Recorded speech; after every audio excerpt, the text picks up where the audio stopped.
예, 오늘 말씀은요, 이사야 61장 1절에서 3절 말씀입니다. 예, 같이 합독하도록 하겠습니다. 주 여호와의 영이 내게 내리셨으니 이는 여호와께서 내게 기름을 부으사 가난한 자에게 아름다운 소식을 전하게 하려 하심이라.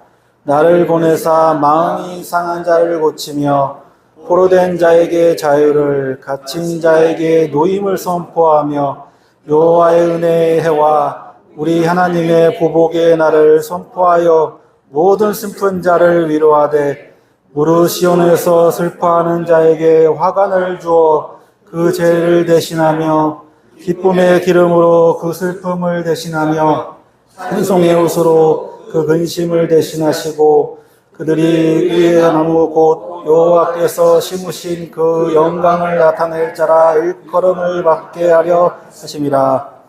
아멘. 오늘은 주의 은혜의 해라는 제목으로 하나님 말씀을 선포하고자 합니다. 누가복음 4장에 보면은 3장 4장에 걸쳐서 예수님께서 침례 요한에게 세례를 받으시고 광야로 가세요. 광야로 가셔가지고 사단의 시험을 받으신 이후에 말씀으로, 하나님의 말씀으로 승리하시고 가버나움 그 주변에서 이제 성령의 놀라운 은혜 가운데 하나님 말씀을 선포하시고 기적과 이사를 행하셨어요. 그리고 예수님의 이제 고향인 나사렛에 오셔서 회당에 가셨어요. 근데 그 소문이 나사렛에서 이제 많이 퍼져가지고 사람들이 예수께서 무슨 말 하시나 궁금해가지고 이렇게 사람들이 모여들었어요. 원래 고대 이스라엘 나라에서는 회당이 없었는데 이제 바벨론 유수, 이제 바벨론을 끌려간 이후에 우리가 하나님의 말씀을 무시해서 이러한 사단이 일어났구나 해가지고 회당을 세워요. 회당을 세워가지고 거기서 이제 하나님의 말씀을 읽고 묵상하고 다시 이제 기도하는 거죠. 다시 우리의 땅으로 보내달라 기도하는데 이제 그런 전통이 회당이 이때 당시에도 있었나 봐요. 그래서 그 회당에서는 이제 사람 관리하는 사람을 두고서 이제 성경책을 시간을 정해가지고 읽는 거예요. 한 사람이 나와서 읽고 이제 또 간단하게 강해하고 또 다음 사람이 일어나서 강해하고. 그때 당시 지금은 성경책이 막 이렇게 버튼만 누르면 장절로 바로바로 넘어가잖아요. 근데 그때 당시에는 성경이 두루마리예요. 두루마리. 창세기 읽고 싶어 하면은 다시 꺼내가지고 막 펴가지고 읽어야 돼요.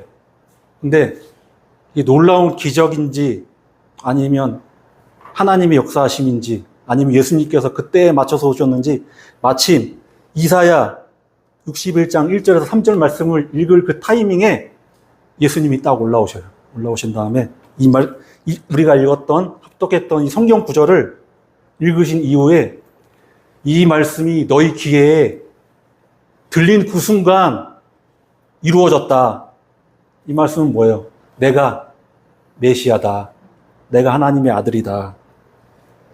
선포하신 거죠. 고향 사람들에게. 그래서 유명하다고 해가지고 어떤 기적이나 이사를 행할 줄 알았더니 자기가 메시아라고 하네. 근데 내가 어렸을 때부터 쭉 봤는데 이 예수라는 사람은 목수의 아들인데 목수의 아들이잖아. 웅성웅성 하는 거야. 예수님께서 자기가 메시아라고 선포했는데 이스라엘 백성들은 그냥 이스라엘 백성 가운데 이제 고향 사람들은 너는 목수의 아들이다. 널 메시아로 인정하지 못하겠다. 이렇게 말한 거예요. 그래서 예수님께서 이 말씀하세요. 엘리야 시대에 3년 6개월 동안 가뭄이 있었는데 이스라엘에 수많은 과부가 있었어도 시돈 땅 사렙다 과부밖에 청함 받은 바가 없고 엘리사 시대에는 이스라엘에 수많은 문둥병자가 있었지만 나아만 장군만 하나님의 그 종인 엘리사를 찾아와서 하나님의 은혜를 간구했다. 이 말은 뭡니까? 내가 메시아라고 얘기했는데 넌 나를 목수의 아들로 얘기하면서 무시해? 너는 이방 민족보다 못한 사람들이야. 이렇게 대놓고. 그러니까 돌직구 날린 게 아니라 약간 변화구를 줘서. 그러니까 막 이스라엘 백성들은 자기는 하나님의 선택받은 백성이고 이방인은 지옥의 불쏘시기나 되는 장자급종으로 여기는 되게 화착해 봤는데 감히 나를 이방인보다 못한 사람으로 봐? 회당에서 끌어내려가지고 낭떠러지로 밀려있어요. 낭떠러지로. 그때 당시에는 사형을 로마의 총독만 내릴 수 있어요. 그러니까 이렇게 얼버무리려 했겠지. 사람들 이렇게 군중 집회하는데 발을 헛디뎌서 죽었나 보네. 그렇게 해가지고 이렇게 무마시키려고. 근데 예수님은 아직 자기의 때가 안 됨을 아시고 권위 있게 그 중간 가운데로 지나가셔서 얘기가 끝나요.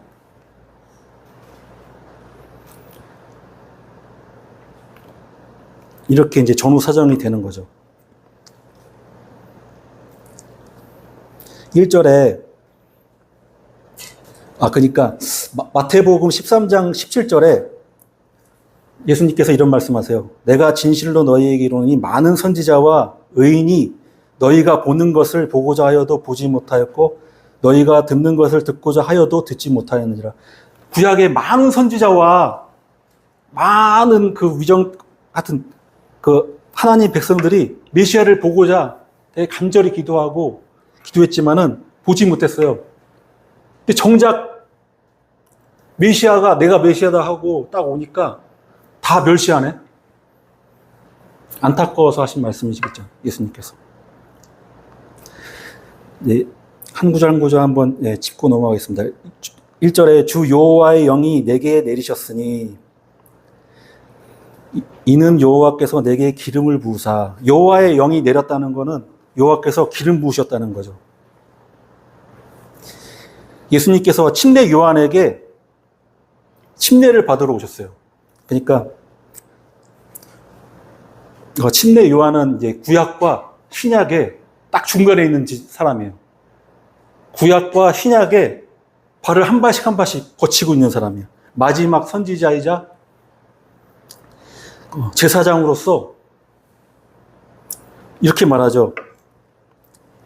세상 죄를 짊어지고 하는 어린 양이로다 하면서 침례 요한이 죄사함의 침례를 베풀었잖아요. 수많은 사람들이 죄를 사하기 위해서 침례를 받고 하는데 갑자기 예수님이 오셨어요. 오히려 내가 침례를 받아야 할 텐데 왜 예수님이 침례를 받으시려 하십니까? 하니까 하나님께서 허락하셨으니까 허하라. 이렇게 말씀하셨죠. 침례 요한은 그 광야에 외치는 소리, 그리고 제사장이었어요. 그 아버지가 사가랴라고 해가지고 제사장 일을 했었고, 직접 수태고지를 받았던, 세례 요한을 낳을 것이다. 수태고지를 받았던 사람이고, 그 레위 지파의 일을 감당했던 사람이에요, 사가랴가. 그리고 예수님은 30년 동안 이 죄악된 사단이 권세 잡고 있는 이 세상에서 죄 없이 죄를 짓지 않고 하나님의 뜻대로 산 둘째 아담이에요, 둘째 아담. 첫째 아담은 사단의 시험에 거짓에 속아 넘어가서 에덴에서 쫓겨나서 삼중의 재앙을, 저주를 받았지만 예수님은 철저하게 하나님께 순종하셨어요. 죄 없이 30년 동안 사시고 침례 요한의 침례를 받고서 공생의 사역, 즉 요한복음 1장 29절에 이튿날 요한이 예수께서 자기에게 나아오심을 보고 이르되 보라 세상 죄를 지고 가는 하나님의 어린 양이로다. 마태복음 3장 16절 17절에 예수께서 침례를 받으시고 곧 물에 올라오실새 하늘이 열리고 하나님의 성령이 비둘기같이 내려 자기 위에 임하심을 보시더니 하늘로부터 소리가 있어 말씀하시되 이는 내 사랑하는 아들이요 내 기뻐하는 자라 하시니라. 이사야 61장 1절의 말씀이 지금 이루어진 거죠. 현실로. 그러니까 공생의 사역은 죄인 예수의 삶이에요. 어린 양은 죄를 짓지 않았잖아요. 뭐 어린 양이 뭔 죄를 알겠어요. 하지만 온 이스라엘 죄를 전가받아가지고 대제사장이 이스라엘이 백성이 죽어야 되는데 그 대신 어린 양을 죽이듯이 죄를 다 전가시켜가지고 안수해서 죽이듯이 예수님께서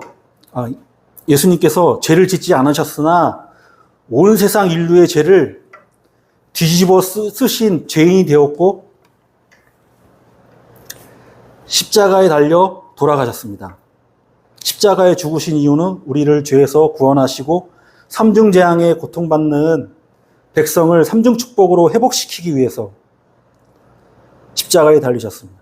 침례 요한은 이때 제사장으로서, 물론 레위인의 후손이니까 제사장으로서 유대인들에게는 죄 씻음의 침례를 행하였지만 예수님께는 죄를 뒤집었음의 침례를 베풀었습니다. 이후에 이제 예수님께서 광야에 유기되어 가지고 사단의 시험을 받고 하나님 말씀으로 이겨내시고 자기 고향 나사렛의 회당에서 이 성경 구절을 읽으면서 이사야 예언이 지금 귀에 들리는 것처럼 이루어졌다고 선포하셨습니다. 누가복음 4장 21절에 이에 예수께서 그들에게 말씀하시되 이 글이 오늘 너희 귀에 응하였느니라 하시니 1절에 이는 여호와께서 내게 기름을 부으사 기름 부었다는 얘기는 어노인팅, 그러니까 성령을 받았다. 성령 하나님이 임하셨다. 주 여호와의 영이 임하셨다. 예수의 영이 임하셨다. 여러 뜻이 있는데요. 그 다윗이 범죄했을 때 이런 말 했잖아요. 여호와의 영이 떠나지 않게 해달라고 하나님께 간절히 기도했습니다. 구약 시대에는 그 이스라엘에서는 특별한 사명을 수행했을 때 머리에 올리브 기름을 부었는데 제사장, 선지자, 나실인, 삼손 같은 사사, 왕의 직분을 맡은 하나님의 일을 수행하는 자들의 머리 위에 기름을 부었습니다. 그러니까 예수님은 유대인의 왕, 온 세상 만물을 주관하시는 왕으로서 오셨고 어린 양으로서 자신의 몸을 찢어가지고 하나님과 우리 사이를 화목하게 하시려고 화목해 하시는 하나님의 분노를 다 뒤집어 쓰신 거예요. 하나님 분들 다 뒤집어 쓰신 큰 대제사장으로. 여기서 왜 큰 대제사장이냐? 제사장은 레위의 혈통으로만 할 수 있는데 예수님은 다윗의 후손이고 유다의 후손이잖아요. 그러니까 멜기세덱의 반차를 따른 거예요. 혈통에 의한 것이 아니라 하나님께서 선택하셔서 제사장의 직분 멜기세덱처럼 선택받으셔서 대제사장으로 사역을 하신 거죠. 그 사역을 하기 위해서 성령 기름 부음 받으시고 하나님의 뜻을 또 그의 백성에게 증거하기 위해서 가르치는 선지자로 오셨기 때문에 이 위대한 사역을 감당할 수 있도록 하나님께서 주 여호와의 영, 성령을 기름을 부어주셨습니다. 또 1절에 그 가난한 자에게 아름다운 소식을 전하게 하려 하심이라. 경제적으로 매우 빈곤한 뿐만 아니라 정치, 사회적으로도 강자에게 억압당하고 심리적으로도 강자에게 의존하고 위축된 가난한 자, 겸손한 자, 공고한 자, 온유한 자, 가련한 자, 겸손히 하나님의 뜻을 구하는 자. 아까 전에도 그 이방 시돈의 사렙다 가부랑 나아만 장군도 가난한 자였어요. 실제 그 가난했다는 게 가난하기도 했지만 하나님의 뜻을 간절히 구했어요. 그랬기 때문에 이스라엘의 수많은 하나님의 백성들은 하나님의 종을 찾지도 않았는데 이 사람들은 찾았잖아요. 이방인들임에도 불구하고. 그 소문을 듣고 멀리서. 또 자신의 힘과 능력으로 죄의 문제를 해결할 수 없다는 것을 알고 예수님의 죄사함과 구원의 은혜를 간절히 구하는 자, 하나님의 말씀을 받아들일 마음의 자세가 된 자. 제가 대학교 다닐 때 그 같은 동기한테 예수 믿으라고 했는데 자기는 예수 믿을 필요가 없다는 거예요. 내가 하고자 하고 내가 뜻하는 바를 다 이뤘다는 거야. 부족함이 없다는 거야. 와, 내가 이런 사람도 있구나. 예수님이 비집고 들어갈 틈이 없네. 그래서 제가 이랬어요. 너무 힘들고 어려울 때 예수님을 찾으라고, 예수님이 구원하여 주신다고 그렇게 얘기는 했는데, 자기에게 부족함이 없고 자기는 만족한다라고 하는 사람 제가 처음 봤거니와, 와, 이런 사람도 있구나. 자족하고 만족, 긍정적이라고 봐야 되나, 하여튼 와, 예수님이 필요 없는 사람도 있구나. 지금도 생각나네요. 그때 일이. 1절에 나를 보내사 마음이 상한 자를 고치시며, 예수님은 인간이 해결할 수 없는 죄의 문제를 해결하시고 그 죄를 인하여 찢어지고 갈라진 죄의 문제로 인해 찢어지고 갈라진 것을 또 싸매 주시고 치료하시고 진정한 치유자이심을 또 선포하시고, 또 마음뿐만 아니라 영혼뿐만 아니라 육신의 상처까지도 치유하시는 전인구원의 삼중 축복을 주시는 예수님이시다 라고 좀 말하고 싶습니다. 포로된 자에게 자유를, 갇힌 자에게 노임을 선포하며, 우리가 예수 믿기 전에는 죄와 사망의 세력에 얽매여 가지고는 죄를 벗어날 수 없고 죽음을 두려워했잖아요. 하지만 사단을 결박하시고 예수님께서 직접 죽으셔가지고 사단의 헤드쿼터, 본진에 들어가셔서 독고다이로 사단의 세력들을 다 머리를 뚝딱 팼어요. 그리고 뚝딱 패고 죽음에서 승리하신 거죠. 그리고 부활하신 거죠. 사단의 머리를 깨시고 부활하셔서 부활의 첫 열매가 되셨다고 선포하셨어요. 우리는 첫 열매이신 예수님을 보고 우린 죽음을 두려워할 필요가 없어요. 우리는 그 다음에 이제 부활의 열매가 될 테니까. 2절에 여호와의 은혜의 해와 이제 주제에 맞는 구절이 나오는데요. 얼마 전에 우리 광복 80주년 맞았잖아요. 우리 독립된 대한민국에서 살고 있는 그 어느 누구도 저뿐만 아니라 그렇게 기뻐하고 즐거워하지 않았던 것 같아요. 기뻐하고 즐거워한 사람, 손 좀 들어주세요. 독립된 대한민국에서 너무 기쁘고 즐겁습니다, 행복합니다, 없잖아요. 마치 태양과 비가 자연스럽게 내리듯 그냥 당연하게 받아들였잖아요. 하지만 직접 나라를 잃은 서러움을 겪어보고 체험하고 일지치하에서 자기 이름, 자기 언어를 마음대로 사용하지 못하고 마음대로 예배도 못하고 신사참배의 종용을 받고 사는 어르신들, 독립운동가들에게는 또 다르게 다가오겠죠. 그 독립운동가들은 단 하루만이라도 해방된 조국에 살게 해달라고 간절히 소원했대요. 제가 보진 않아서 얘기로만 들어서. 간절히 소원하고 기도했다고 하고, 백범 김구 선생님은 해방된 조국에서 그 정부청사의 앞에 쓰는 청소부가 되고 싶다. 그 정도 독립된 나라에 살고 싶다라고 간절히 소원했거든요. 그러니까 광복절은 그날만 광복절이 아니라 지금도 계속 그냥 광복이에요. 되게 기쁜 날이야. 계속 기뻐해야 돼.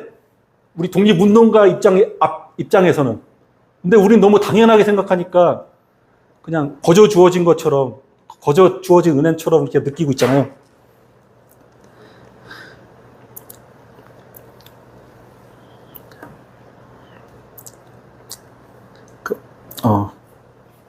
마찬가지로 단 하루만이라도 조국에서 살기를 간절히 소원하고 기도했고,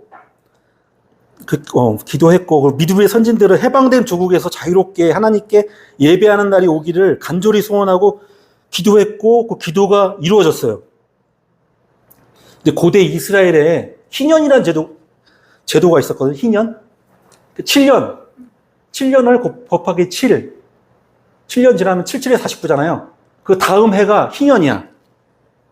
희년에 무엇을 하냐? 특별한 날인데, 이거는 올림픽 월드컵 저리 가라예요. 엄청난 행사예요.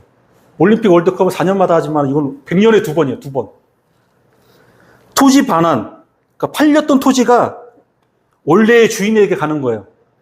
막 빚져가지고 토지를 줘야 될 수 있어. 근데 딱 희년이 되면은 다시 반환받아서 다시 농사를 읽을 수가 있어요. 그리고 노예 해방.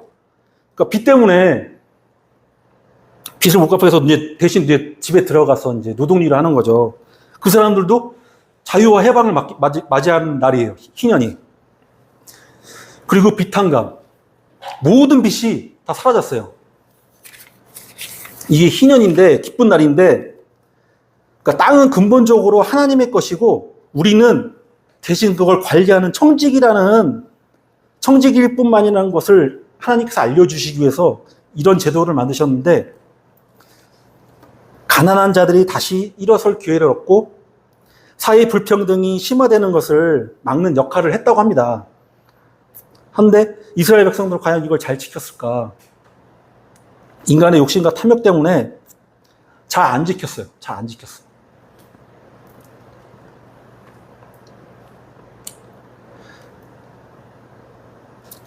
그래서 400여 년간 이스라엘과 유다, 갈라져서 유다와 북이스라엘 이렇게 했지만 쉬지는 않았거든요. 원래 희년에는 땅도 쉬고 그 지력을 회복하는데 돈 버는데 혈안돼가지고 희년도 없고 그냥 계속 일하니까 하나님께서 강제적으로 그냥 희년을 만드셨어.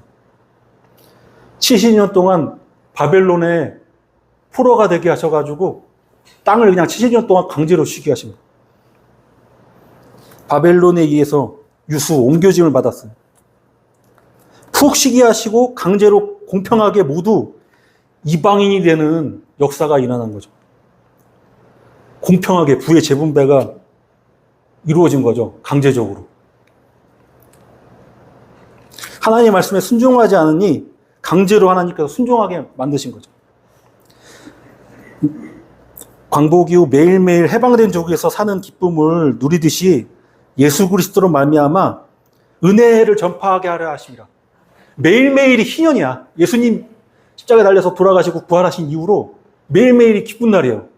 근데 우리는 독립의 이 해방의 기쁨을 못 누리듯이 그냥 당연한 것처럼 여겨가지고 맨날 원망 불평하는데 항상 기뻐하라. 기뻐할 수밖에 없죠. 매일매일 희년이니까. 이걸 알아야 기뻐하는데 저도 솔직히 고백하자면 매일매일 기뻐하지 못했던 것 같습니다.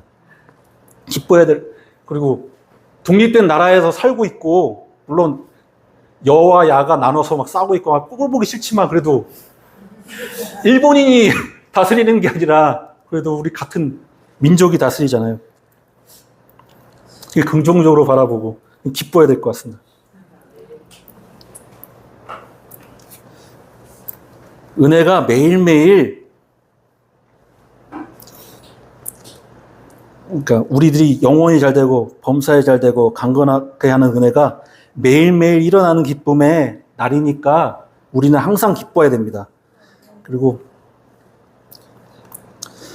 또 우리가 우리의 죄를 감당할 수 없잖아요. 그래서 예수님께서 또 하나 이야기를 하셨는데, 왕에게 10,000달란트 빚진 자가 있었어요. 그래서 네 처와 자식을 내놔라 하니까 말밀달라고 용서해달라고. 그래서 왕이 국률이 여겨서 용서해 주셨어요. 근데 갑자기 지나가다가 나한테 100데나리온, 한 데나리온이 하루 일당이거든요.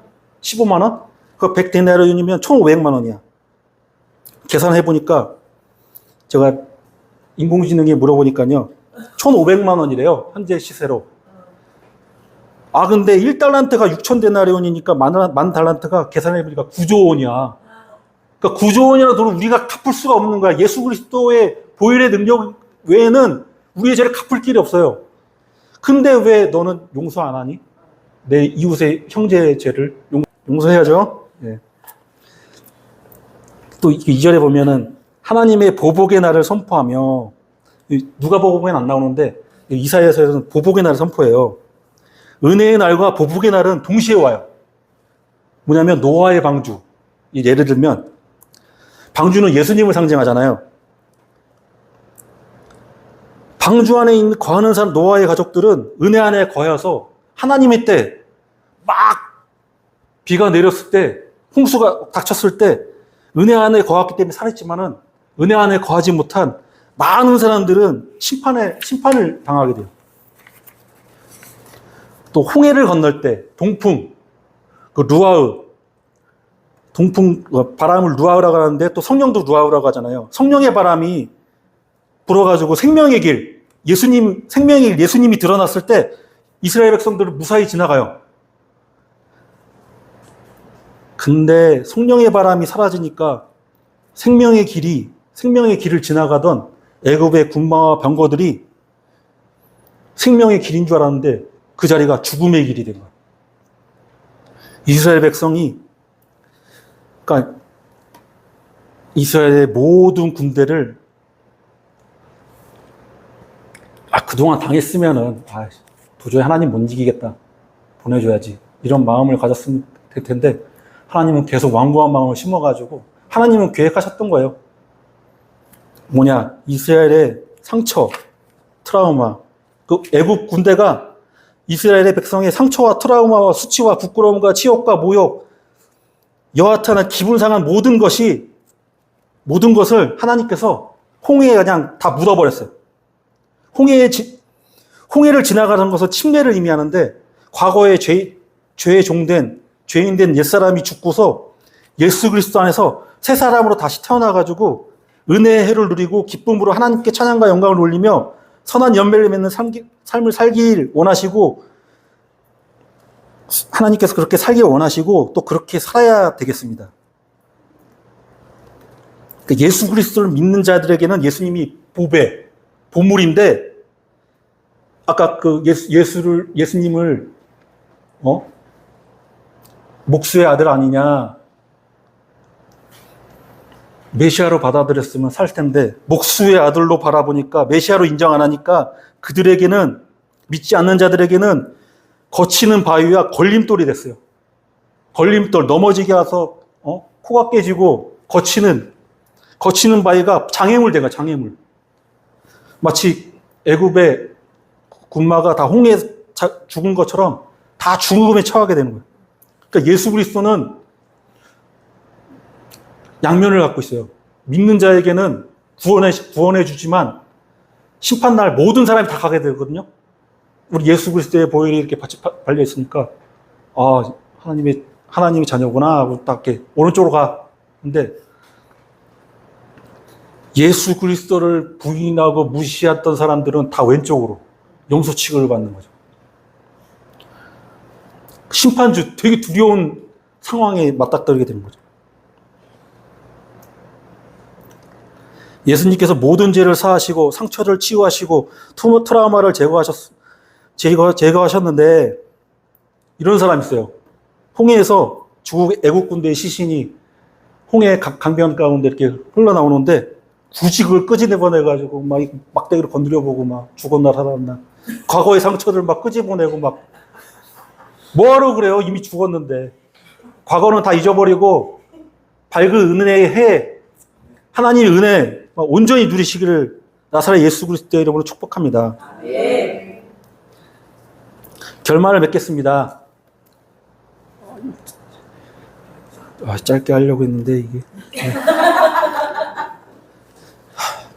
믿음의 선진께서 독립된 나라에서 하나님께 예배드릴 날을 간절히 구했던 것처럼 우리도 남과 북이 갈라져 있잖아요.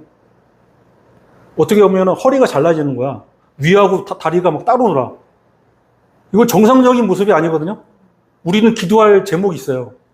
바로 하나님께 기도할 제목은 남과 북이 군사, 정치, 문화 이런 쪽보다는 복음으로 믿음으로 통일되게 해달라고 하나님께 또 같이 하나님께 남과 북이 힘을 합쳐서 하나님께 찬양하고 예배할 날을 속히 오도록 우리 기도해야 되겠습니다. 그리고 지금은 매일매일이 기쁜 날이에요. 희년이에요. 은혜의 날이에요. 은혜를 선포했잖아요. 예수님께서. 영혼이 잘된 같이 범사에 잘되고 강건하며 생명이 넘치게 얻고 넘치게 얻는 삼중 축복에 은혜의 해를 누리는, 그리고 항상 기뻐하고 감사하는, 또 선한 열매를 맺어서 하나님께 영광 돌리는 믿음의 형제자매 한빛교회 성도가 되시기를 나사렛 예수 그리스도의 이름으로 축복합니다. 축복합니다. 축복합니다.